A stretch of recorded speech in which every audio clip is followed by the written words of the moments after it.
Hey Run Junkies, the sport of running has been around for a long time, and as a result there are many studies about how to increase performance. So today I want to demystify stretching, what to do and when to do it in order to make you a better runner with fewer injuries. Here's a hint, there's a lot of information and it's all very confusing.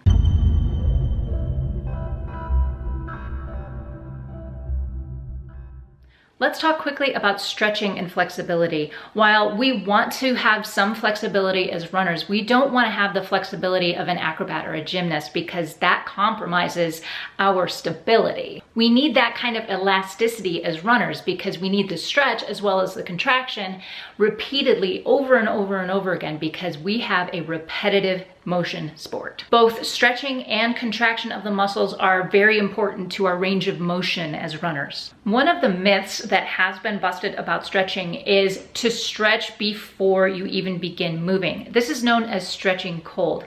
We want to warm up our muscles a little bit before we begin the stretching because stretching cold muscles is kind of like stretching a rubber band that's old and it just kind of snaps. We can actually cause some damage if we don't warm up a little bit before we stretch. So instead of starting off with a quick stretch, start off with a very light jog, an easy walk, spin for 5 to 10 minutes. Once you've warmed up for 5 to 10 minutes, you might do some standing stretches like quad stretches, calf stretches, or even hamstring and hip flexor stretches. I've left a few of my favorite stretching routines in links in the description below. However, another and perhaps more effective means of warming up is the dynamic warm-up, and I've left a few links to some dynamic stretching warm-ups in the description below. I'm doing a whole video on this next week. So make sure you subscribe, hit that notification bell, and come back next week for that. Okay, so what about after your run? Well, there's mixed evidence as to whether or not stretching right after a run helps prevent injury. And in fact, confession time, I don't spend a lot of time in the traditional static stretches that you might see a lot of runners do.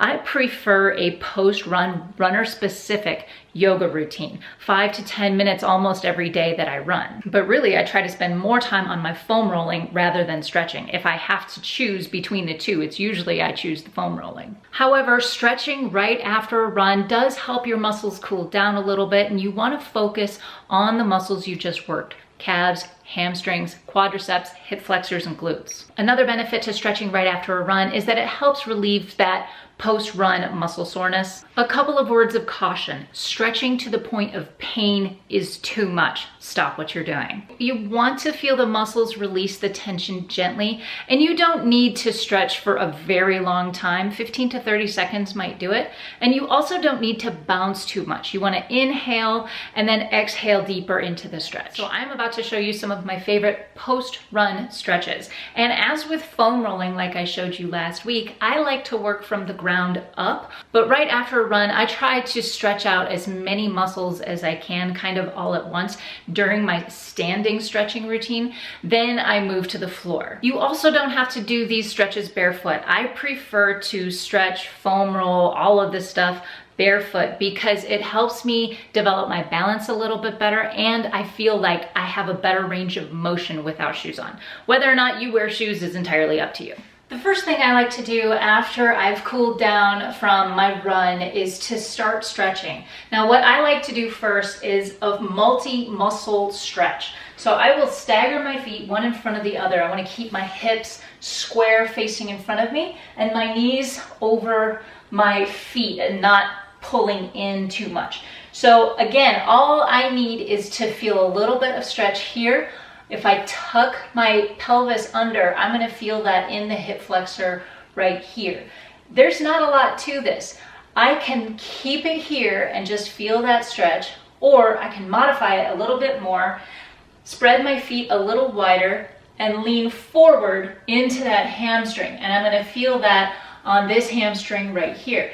I don't want to stretch too hard right after a run. I want to ease into that stretching a little bit. So I'm going to stretch my hamstring a little bit. Then staying here still, all I need to do once again, stand up, tuck my pelvis, feel that deeper in the hip flexor, and the quadricep.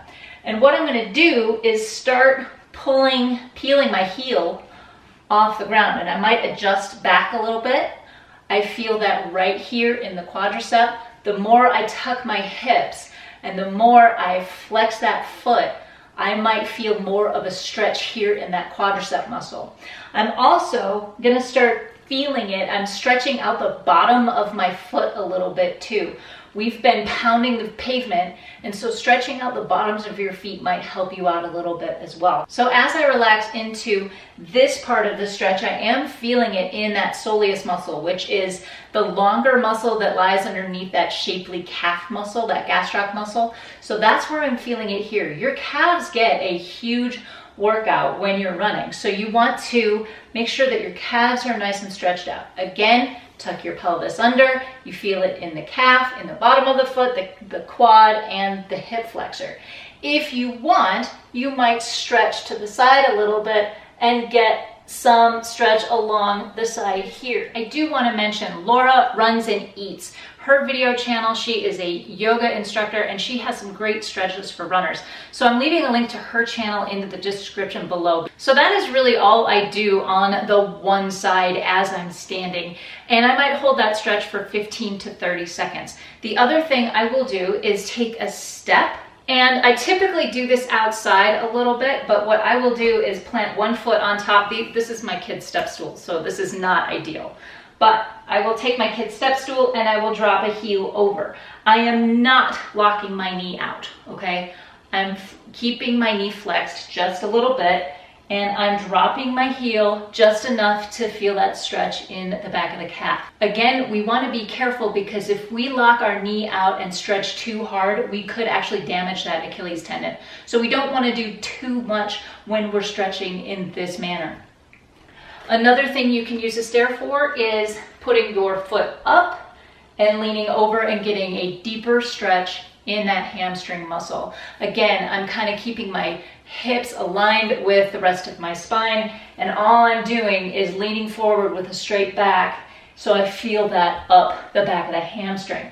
If I peel my feet up a little bit more, I feel that stretch in the back of the calf as well. Another standing stretch you've seen a lot of, I'm sure, is the standing quad stretch. Please be careful with this stretch if you have any kind of knee problems, because this can actually aggravate those problems. The best way to do a quad stretch is to hold onto something. We don't want to be balancing all over the place and trying to master the balance piece of it while we're trying to stretch, okay? So I like to hold on to something, and then instead of pulling back this way, I will bring my knee up and slide my hand to my foot.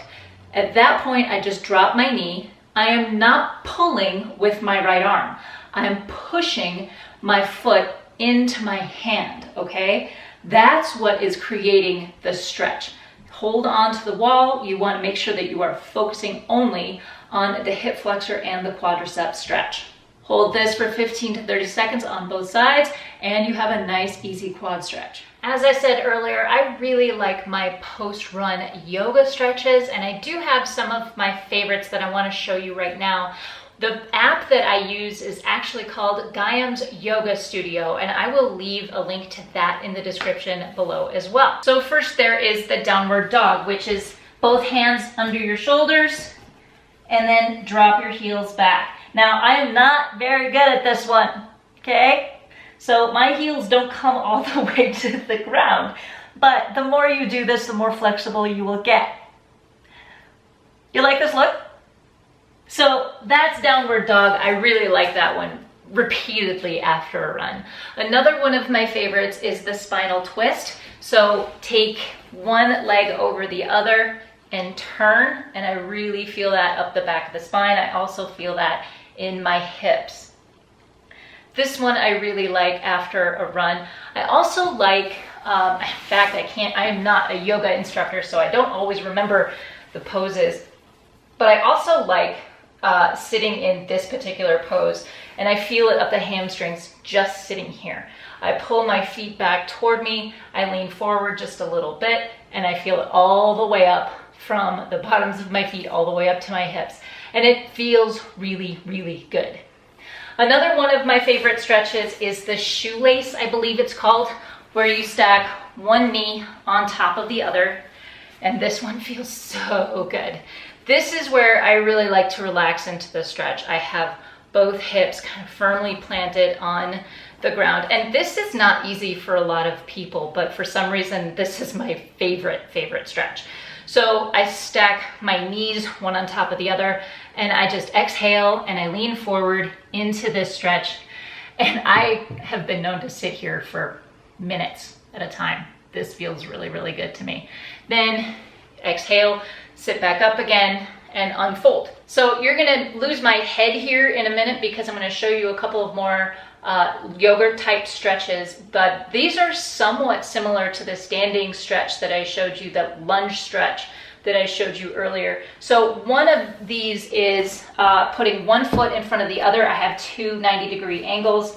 I tuck my hips, and it's feeling again that stretch here in the front of the quad and the hip flexors. Then if I plant my hands down, I like this stretch, and yes, I'm off the yoga mat because I can't stay centered on the yoga mat. I like this, it's a runner's lunge, really. I mean, this is kind of the classic runner's lunge, but it's also a good yoga move. And I love this stretch here. I don't have the balance to go upright vertically over my hips. The other thing I like to do is plant my knee and stretch a little deeper into that hip, okay? Then the other one is half monkey, which is this guy right here. So you lean back, you have your hips over your knees, you have your hip over your knee, excuse me, and then you have a stretch in the back of the hamstring. You peel your foot off the floor, you feel it more in the back of the calf. So those are just a few of my favorite stretches. I simply can't show you everything. There are so many more great post-run stretches, post-run yoga poses. Please check out all of the links that I've left in the description below for a much more comprehensive information about all of this. But what do you think? How do you add stretching into your running routine? Please leave thoughts, questions, comments in the box below. And as always, give me a thumbs up if you like this video. And please subscribe if you haven't already, because next week I will be doing a dynamic stretching warm-up that I like to do pre-run. Also head over to gofindyourawesome.com. I'm going to be talking a little bit more about a Runner's World article that released recent research about stretching and performance. That is it for me today. Thank you so much for watching. Get out there, go find your awesome. Until next time, happy running.